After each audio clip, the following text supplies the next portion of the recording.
호세아서 4장 6절부터 10절까지 말씀으로 바로 그 지식이란 제목으로 하나님 말씀 함께 나누도록 하겠습니다. 우리나라를 설명하는 대표적인 설명들, 그런 특징들이 있습니다. 무엇이 있을까요?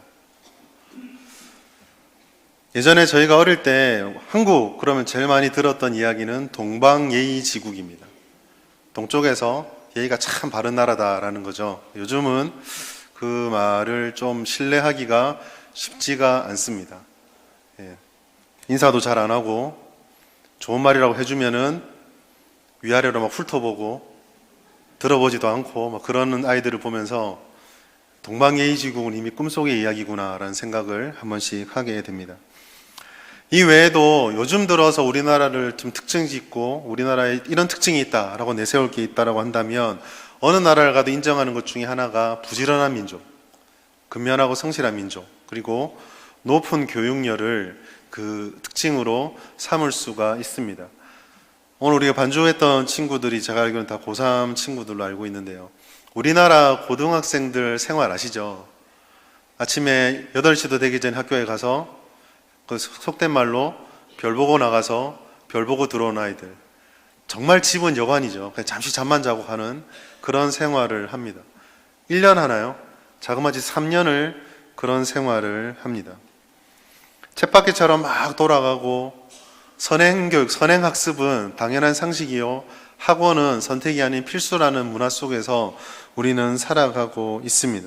그리고 그 학생들은 그 엄청난 지식들을 습득하면서 매일 하루에 10번도 더, 골백 번도 더 이런 질문을 합니다. 도대체 이게 무슨 쓸모가 있을까? 라는 생각을 하며 그래도 대학은 가야 되니까 열심히 공부를 합니다. 이처럼 우리가 살아가면서 습득하는 지식들은 엄청 많습니다. 우리 고3도 위로 다 올라갔나요? 대학 시험을 치고 이제 대학을 들어갈 텐데 여러분들에게 참 안 된 말이지만 이제 시작이란다. 끝이 없는 공부, 끝이 없는 지식을 습득하게 되고요. 대학을 졸업하고 나서도 여전히 내가 삶을 이어가기 위해서 계속 무언가를 배우고 무언가를 습득해 가고 있습니다. 그러나 우리가 또 기억할 것은 그와 같이 많은 지식을 얻고 많은 것들을 배워가지만 그러한 모든 것들이 다 유용하고 좋은 것인가? 라는 것은 별개의 문제라는 것입니다. 저희 아이가 안 와 있으니까 자신 있게 말해도 될 것 같네요. 저도 수학 공부를 했습니다.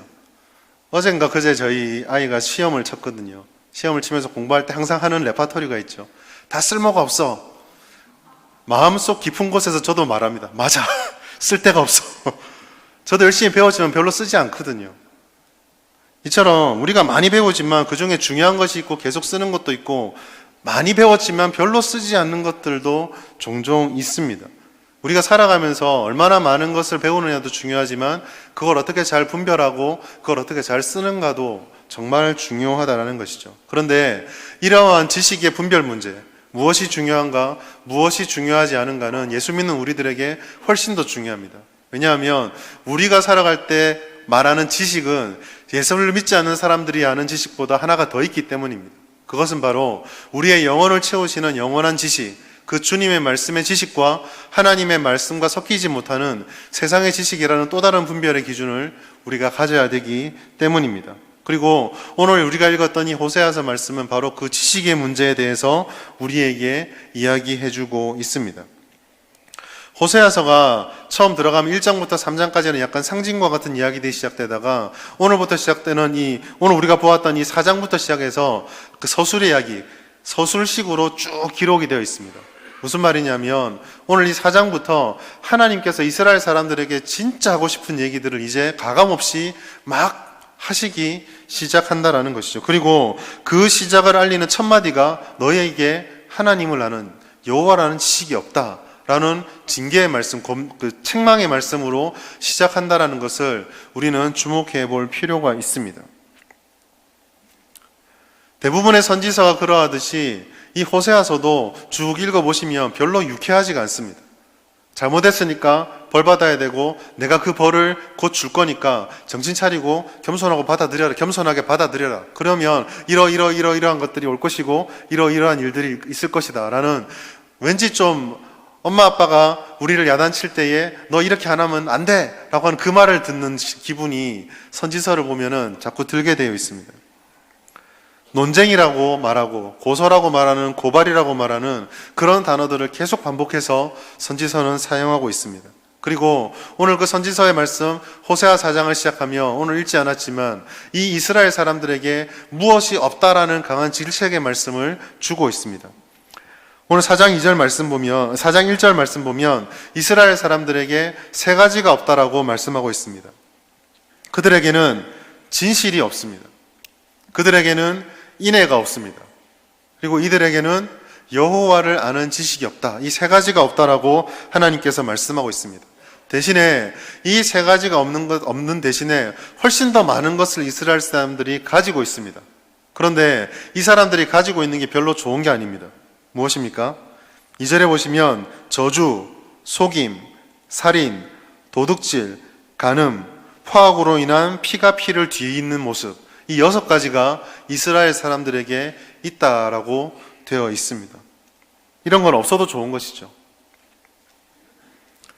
우리가 이것을 좀 잘 살펴볼 필요가 있습니다. 왜냐하면 이스라엘 사람들이 없는 것, 그리고 이스라엘 사람이 있는 것, 이 모습들은 이스라엘이라고 하는 하나님의 백성들에게 결코 어울리지 않는 모습이기 때문입니다. 그들에게 진실과 인애가 없다라고 말씀하고 있습니다. 진실이라고 하는 것은 사람과 사람 사이 혹은 사물과 사람, 어떤 조직과 조직 이런 관계를 맺을 때 있어서 숨김이 없고 참되고 그리고 그 관계를 책임을 질 때 적절한 최선의 책임을 다하는 모습, 그것을 진실함이라고 말하고 있습니다. 인애는 무엇입니까? 인애는 거짓이 없고 변하지 않는 사랑입니다. 조금 좋아하다가 나중 좀 지나니까 야, 나도 좀 지겹다 야. 이게 진짜 사랑이 아니라는 것이죠. 인애는 그런 것이 아닙니다. 그리고 이 둘은 반드시 어떤 관계성에서 굉장히 중요한 요소가 됩니다. 사람과 사람을 대할 때, 조직과 조직이 만날 때, 어떤 한 사람이 어떤 조직에 들어갈 때에 거기서 진실함이 없고 그 속에서 서로를 존중하고 사랑하는 인애가 없으면 그 관계는 깨어질 수밖에 없겠죠. 유지될 수가 없는 것입니다. 그런데 이 땅을 살아가다 보면 진짜 진실됨이나 이 인애라고 하는 것은 사람이 가지고 있는 사람의 본성 속에 있는 게 아닙니다. 그래서 이 진실과 인애를 말할 때 반드시 우리가 기억해야 될 것은 이것이 하나님의 성품이라는 걸 알아야 됩니다. 그래서 진실과 인애를 잘 알기 위해서는 우리에게 반드시 필요한 것이 있는데 그것이 바로 하나님을 아는 지식입니다. 그렇기 때문에 이 1절 마지막에 하나님을 아는 지식이 없도다라고 말하는 것은 굉장히 엄청난 아픔입니다. 진실이 없다, 인애가 없다는 말은 결국 하나님을 아는 지식이 없다는 말과 똑같거든요. 그 지식이 없기 때문에 사람의 세상 속에는 아까 3절, 2절에 나타나 있던 저주, 속임, 살인, 도둑질, 간음, 피 이런 것들이 가득해질 수밖에 없는 것입니다. 어떤 모습을 가지고 살아도 어떠한 삶을 산다고 할지라도 하나님을 아는 지식이 결여되어 있을 때 그 땅에 이런 모습이 나타날 수밖에 없다라는 것이죠. 그리고 여기서 말하는 이 피로부터 시작해서 피가 피를 뒤흔 것과 저주로부터 시작된 이 모든 말들은 십계명을 어느 정도 반영을 하고 있습니다. 실체화되어 있는 모습들, 도둑질하지 말라 했는데 도둑이 있고 살인하지 말라 했는데 살인이 있고 간음하지 말라 했는데 간음이 있습니다. 거짓 증거하지 말라고 했는데 속임이 있습니다. 결국 무엇입니까? 하나님을 아는 지식이 없으니까 이 사람들의 삶이 주님의 말씀을 실천하는 것이 아니라 말씀을 대적하는 삶으로밖에 이어지지 못하는 것이죠. 그리고 그 결국은 피가 피를 뒤이을 뿐입니다. 여기에서 약간의 말장난이 좀 들어가 있는데요. 피라고 하는 이 발음이요, 히브리 발음 속에 보면 우상과 되게 유사한 발음입니다. 그리고 그래서 이 구약의 글들을 기록할 때에 이 피는 우상을 많이 상징하기도 했습니다. 즉 이게 무슨 말입니까? 다른 쪽으로 해석해 보면 피가 피를 뒤흔는다는 말은 이와 같이 하나님의 말씀을 모르고 하나님 말씀대로 안 사니까 그들의 삶이 우상 숭배로 가득하게 되었다는 뜻입니다. 여기서 우리가 정말 질문을 던져야 될 것이 있습니다. 그러면 이와 같은 삶을 살지 않기 위해서 우리가 알아야 되는 하나님을 아는 지식이 무엇인가라는 점입니다. 우리는 4장 6절 말씀을 통해서 그 말씀이 무엇인지를 살펴볼 수 있습니다. 4장 6절 말씀, 호세아서 4장 6절 말씀입니다. 같이 읽겠습니다. 내 백성이 지식이 없으므로 망하는도다. 내가 지식을 버렸으니 나도 너를 버려 내 제사장이 되지 못하게 할 것이요 내가 내 하나님의 율법을 잊었으니 나도 내 자녀들을 잊어버리리라. 아멘. 호세아서 4장 6절의 말씀은 이 지식이 무엇인지 장황하게 설명하지 않고 딱 하나로 찍어서 말하고 있습니다. 무엇입니까? 하나님의 율법이다라고 말씀을 하고 있습니다. 하나님을 아는 지식이 하나님의 율법이다. 어렵지도 않고 새로울 것도 없으며 특출난 것도 아닙니다. 누구나 다 아는 것이죠. 그러나 이 구절의 무거움은 사실 다른 부분에 있습니다. 이스라엘 사람들이 여호와를 아는 지식이 없다라고 하나님 말씀하실 때에 이스라엘 사람들이 그 율법을 가진 적이 없다라는 의미가 아니다라는 것이죠. 하나님께서 4장 6절을 통해서 이스라엘 사람들을 책망할 때 그 이유는 너희가 하나님의 말씀을 가지고 있지 못하다가 아니라 너희가 하나님의 말씀을 알고도 있고 가지고 있었는데 어떻게 되었다? 잊어버린 바 되었다라는 것입니다. 그들은 하나님 앞에 제사를 드리고 있었습니다. 그들은 주님의 말씀을 안다라고 얘기하고 있었습니다. 그들은 하나님의 율법이 무엇을 요구하는지 그들의 전승들을 지금도 계속 발전시켜가고 있었습니다. 그러나 그 모든 방식과 삶의 태도를 바라보면서 하나님께서는 내 율법을 잊어버리고 그 율법을 따르지 않는 지식 없는 자들이다라고 선언하고 있는 것이죠. 그들은 의도적으로 주님의 말씀을 따르지 않았고 그렇게 해서 결과적으로 그 말씀을 잊어버린 자가 되어버리고 말았습니다. 핵심 문제가 바로 여기에 있습니다. 호세아 시대 배경을 잘 보시면 이것이 어떤 의미를 우리에게 주는지 잘 알 수 있습니다. 호세아 시대는 북이스라엘 왕국 중에서 몇 안 되는 전성기 중에 한 시대입니다. 영적으로는 심각하게 피폐해 있고 궁핍해져 있었지만 경제적으로, 사회적으로, 외교적으로, 정치적으로 보았을 때는 북이스라엘을 누렸던 번영과 안정기의 시대였다라는 것이죠.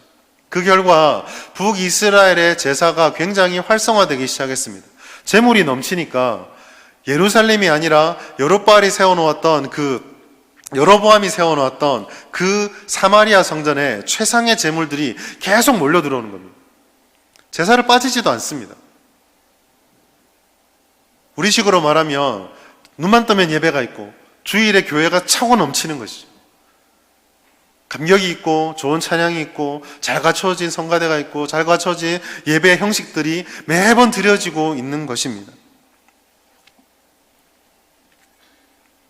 그러나 이들이 여호와의 지식을 잘 알지 못하고 하나님의 말씀을 순종하지 않았기 때문에 하나님 입장에서는 주님께 예배가 드려지면 드려질수록 하나님을 더욱더 모욕하는 게 되는 것이죠. 왜 그렇습니까? 2절의 말씀 때문입니다. 제사를 드렸다라고 고개를 딱 들고 안심하고 세상으로 나가는 그 뒤를 향해서 하나님께서 성전에서 이렇게 외치는 겁니다. 우상숭배다! 우상숭배다! 제사를 드린 뿌듯함은 다 사라져버리고 하나님의 절규하는 외침만 남아있게 되는 것이죠. 사랑하는 성도 여러분, 여호와의 율법, 우리가 듣고 읽고 배우고 손에 붙잡고 있는 이 말씀은 하나님께서 우리에게 베풀어 주신 일방적이며 최고의 은혜입니다. 이스라엘 사람은 그리고 우리도 이 말씀을 받을 자격이 전혀 없는 그런 존재들이었습니다. 하나님의 말씀, 하나님의 성격, 하나님의 속성, 하나님의 성품이 그대로 담겨있는 이 말씀은 흠이 없고 완전합니다. 극단적으로 말하자면 이 말씀은 하나님 그 자체입니다. 언약은 이 말씀을 통해서 우리를 얼마나 사랑하셨는지를 성경 여기저기에서 우리들에게 증언하고 말씀하고 있습니다. 이와 같은 하나님의 사랑의 절정의 은혜를 우리는 날마다 말씀을 읽으며 그 말씀 속에서 경험하고 듣고 있습니다. 하나님께서 저는 일방적으로 우리를 사랑해 주셔서 언약을 주셨건만 그 언약을 읽지도 배우지도 가까이 하지도 그리고 따르지도 않는다는 것은 하나님을 향한 최고의 모욕입니다. 우리의 자녀들이 부모를 모욕주는 최고의 방법이 무엇일까요? 도둑질요? 아닙니다. 남을 때리고 들어오는 거요? 아닙니다. 부모가 자녀에게 할 수 있는 최고의 모욕은 얘야 불렀는데 이겁니다. 아무리 불러도 대답 한 번 하지 않고, 아무리 이야기하여도 반응하지 않고, 한 번 문 닫고 들어오면 나오지도 않고. 이스라엘 사람들은 주님의 말씀을 듣는다라고, 자신들은 제사를 드린다라고 생각을 하였습니다. 그러나 그 말씀의 지식이 없는 그 순간 하나님께서는 가장 큰 모욕과 아픔을 경험하는 것이죠. 하나님을 향한 가장 강한 적대행위가 바로 이것입니다. 오른쪽에 보시면 말씀 위에 굳게 서는 교회라는 우리의 표어가 걸려 있고요. 그 밑에 보면 정교인 1년 성경 1독이 있습니다. 단순한 운동이 아닙니다. 성경 1년에 1독하자는 건 담임 목사님에서 그토록 강조하는 이유는 그저 어떻게든지 한번 읽히는 것이 중요한 게 아니라 이걸 안 했을 때 하나님을 가장 비참하게 모욕하는 것이기 때문입니다.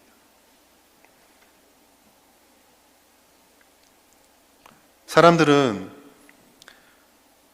말씀 앞에 섰을 때에 마치 하나님을 나의 자유와 풍성한 삶을 방해하는 회방꾼이라고 생각을 하기도 합니다. 이것은 이래라 그러고 저건 저래라 그러고 좀 이렇게 놔뒀으면 좋겠는데 그거 아니라 그러고 마음에 큰 결심을 먹고 예배를 왔는데 목사님 말씀을 통해서 자꾸 아니야 라고 말하면 기분 되게 나쁘거든요. 자신들이 바라는 대로 살면 행복할 거라고 말합니다. 그러나 그러한 삶은 신기루에 불과합니다.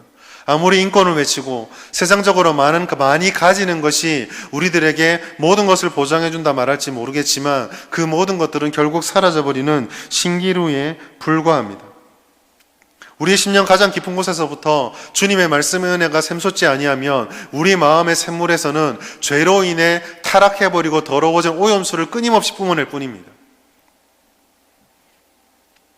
그러한 물들은 어떠한 열매도 맺을 수 없게 만들고 어떠한 나무도 자라지 못하게 만들죠. 그러한 물을 먹고 우리가 키워가는 우리 인생의 나무들은 결국 결실을 한다 할지라도 속이 다 썩어버린 헛된 것에 불과하게 될 뿐입니다. 이와 같이 주님의 말씀을 따르지 않는 우리들이 어떤 결과에 맞닥뜨리게 될지는 7절의 말씀이 분명하게 말씀해주고 있습니다. 호세아서 4장 7절 말씀 같이 읽겠습니다. 시작. 그들은 번성할수록 내게 범죄하니 내가 그들의 영화를 변하여 욕이 되게 하리라. 아멘. 오늘 주일의 마지막 예배를 드린 여러분들에게 기쁘고 좋은 말씀을 드리고 싶고 또 수료를 마치는 여러분들에게 좋은 얘기를 들고 싶지만 이 말씀을 기억해 주시기 바랍니다. 하나님의 말씀대로 살지 않았는데 우리의 인생이 번성한다. 복이 아닙니다. 우리가 주님을 끊임없이 대적하고 하나님의 말씀을 외면하고 있음에도 불구하고 우리의 모든 일이 잘 풀린다라고 하는 것은 그 자체로 하나님께 죄를 짓는 것에 불과합니다. 오늘 말씀을 보십시오. 번성할수록 내게 범죄한다. 가난해서 범죄한다고요? 우리가 실패로 범죄한다고요? 아닙니다. 번성하는데 범죄하고 있다라고 말하고 있습니다. 좋은 재물을 가지고 오면 가지고 올수록 범죄가 된다라는 것이죠. 하나님의 지식을 버리고 얻게 되는 번성은 결국 하나님을 욕되게 할 뿐입니다.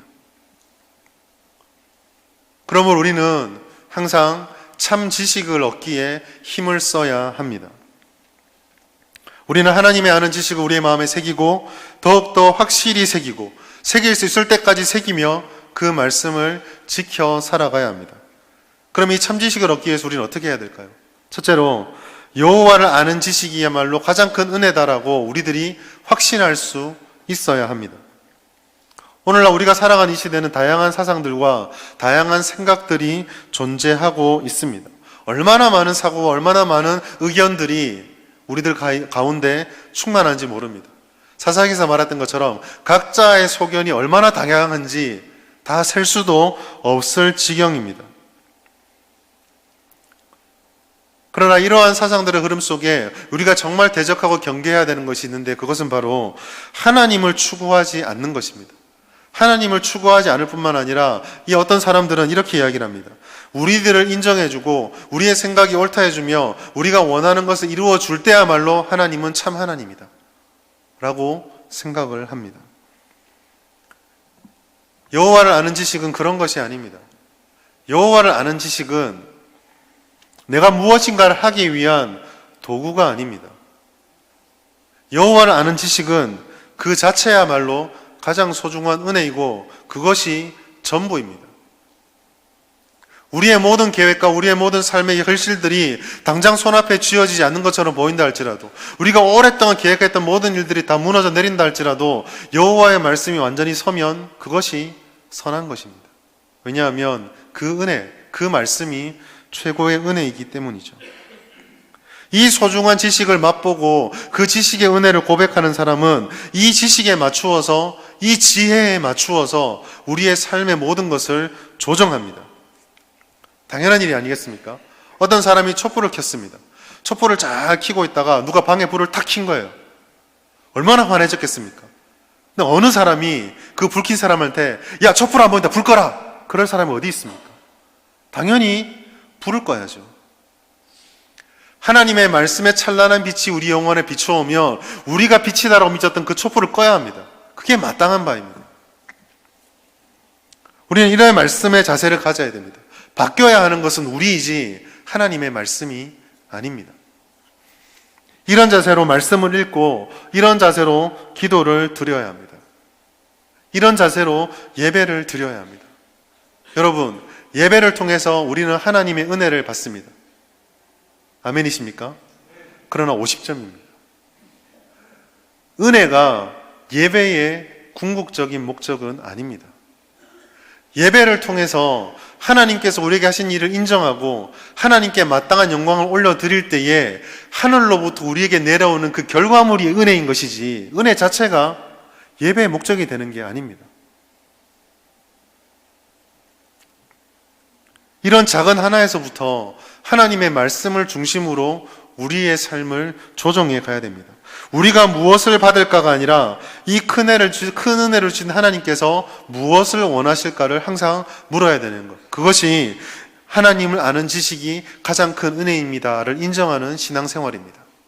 두 번째로, 우리는 이 여호와의 말씀을 알기를 힘쓰고 습득하기에 노력해야 됩니다. 말씀은 두 절을 연달아 보시겠습니다. 호세아서 6장 3절 말씀과 여호수아 1장 8절 말씀입니다. 같이 읽겠습니다. 그러므로 우리가 여호와를 알자. 힘써 여호와를 알자. 그의 나타내심은 새벽빛같이 어김없나니 비와 같이 땅을 적시는 늦은 비와 같이 우리에게 임하시리라 하니라. 아멘. 여호수아서 1장 8절 말씀 읽겠습니다. 시작. 이 율법책을 내 입에서 떠나지 말게 하며 주야로 그것을 묵상하여 그 안에 기록된 대로 다 지켜 행하라. 그리하면 내 길이 평탄하게 될 것이며 내가 형통하리라. 아멘. 하나님의 이 명백한 명령의 말씀을 보십시오. 우리가 힘써야 하는 것은 단 하나, 하나님을 알기에 힘써야 합니다. 예수님께서 열매에 대해서 말씀하셨기 때문에 우리도 열매 맺어야 된다는 것에 굉장히 중요하게 생각하고 있습니다. 물론 우리는 열매를 맺어야 됩니다. 그러나 열매를 맺어야 되는 이유는 그 열매 자체가 목적이 아니라 우리가 어떤 존재이냐로부터 시작합니다. 즉 우리가 뿌리와 나무로서 열매 맺는 과실수이기 때문입니다. 이스라엘의 문제가 심각한 이유는 열매를 맺지 못한다 이전에 이들이 과실수였다라는 것에부터 출발합니다. 열매 맺는 포도나무로 하나님께서 부르셨는데 열매를 맺지 못하기 때문에 이들이 문제가 되는 것이죠. 이처럼 우리에게 하나님께서 뿌려진 말씀의 씨앗, 그 씨앗을 열매 맺는 것을 힘써야 합니다. 그러기 위해서 우리는 항상 주님의 말씀을 배우고 묵상하고 읽어야 하는 것이죠. 강단의 무너짐에 대해서 많은 분들이 이야기하지만 그 못지않게 이 땅에 심각한 것은 말씀 생활이 무너진 우리 모든 성도들입니다. 하나님의 말씀 읽기를 정말 중요하게 추구해야 하지만 성경 읽기 운동을 해야만 읽어야 될 만큼 우리가 하나님의 말씀에서 멀어져 있지는 않습니까?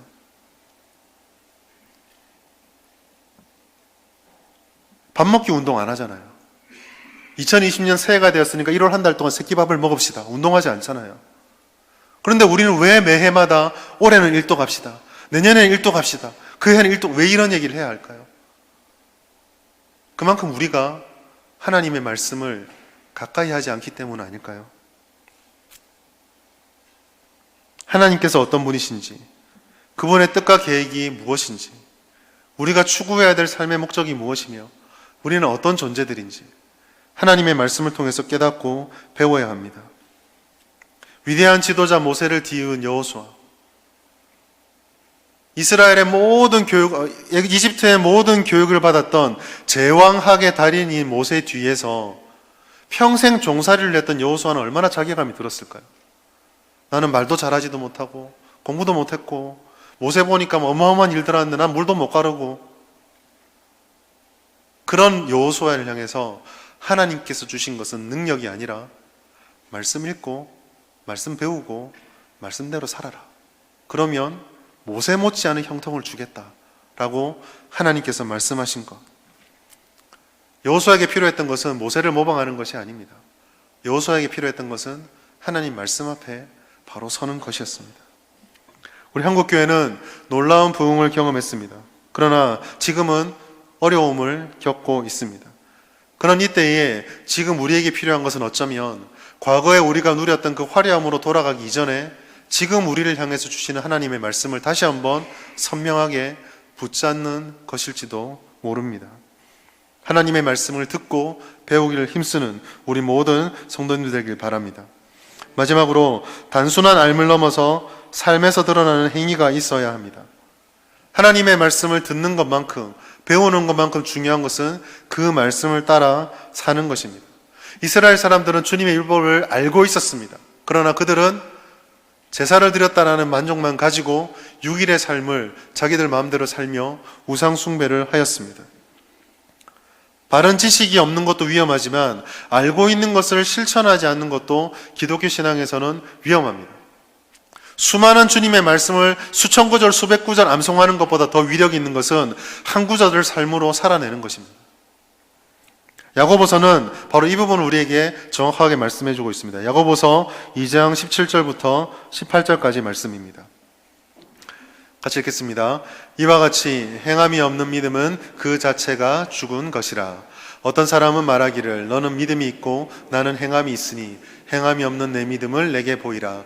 나는 행함으로 내 믿음을 내게 보이리라 하리라. 아멘. 신앙의 핵심은 무엇입니까? 행함으로 구원을 받는다? 그건 아니죠. 그러나 신앙의 핵심은 우리가 이 예배당에서 외치고 고백했던 신앙의 고백들이 이 문을 벗어나 우리의 삶의 현장에서도 여전히 실현되어지고 실천되어져야 한다는 것이죠. 우리의 신앙은 주일 하루만을 위해 존재하는 것이 아닙니다. 하나님의 말씀의 법칙도 주일 하루만을 위한 말씀이 아닙니다. 주님의 말씀은 창조주이신 하나님이시기에 한 말씀이기에 우리의 모든 삶의 일주일을 다 포함하고 있습니다.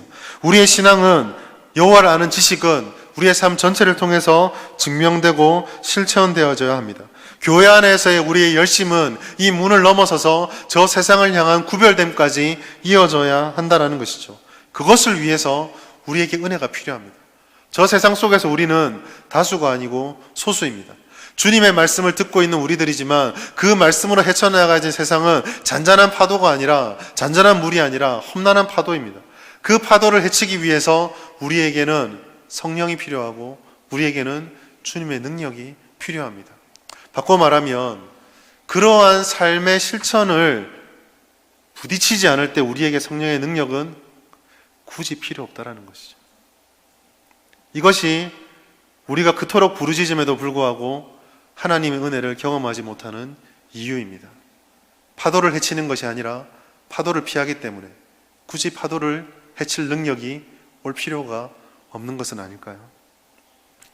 실천하지 않는 신앙은 능력이 없는 신앙이고, 실천하지 않는 신앙은 응답이 없는 신앙과 똑같은 말이 되는 것입니다. 오늘 수료식을 앞두면서 하나님께 주신 말씀을 전하며 조금 무거운 말씀이지만 이 말씀을 기억했으면 좋겠습니다. 하나님께서는 우리에게 그를 알기를 원하십니다. 하나님께서는 그 말씀을 따라 살기를 원하십니다. 그럴 때에 하나님께서는 우리들의 삶에 그 어떤 것으로도 대신할 수 없는 풍성한 열매를 허락해 주실 것입니다. 우리가 고백하고 고민해야 될 것은 우리에게 정말 바른 지식이 있는지, 우리가 정말 하나님의 말씀을 얼마나 사모하고 있는지, 그 말씀대로 살아내기 위해서 얼마나 고군분투하고 있는지를 묻고 하나님께 나아가야 합니다. 그럴 때에 하나님께서는 오늘 우리에게 주신 말씀처럼 하나님을 깨닫게 해주실 것이고, 우리 성명교회를 주님 말씀 위에 굳게 세우셔서 하나님만이 주실 수 있는 번영과 하나님께서만 주실 수 있는 응답으로 우리를 채워주실 것입니다. 이와 같은 은혜가 우리 모든 성도님들 위해, 우리 성명교회에 가득하기를 주님의 이름으로 축원합니다.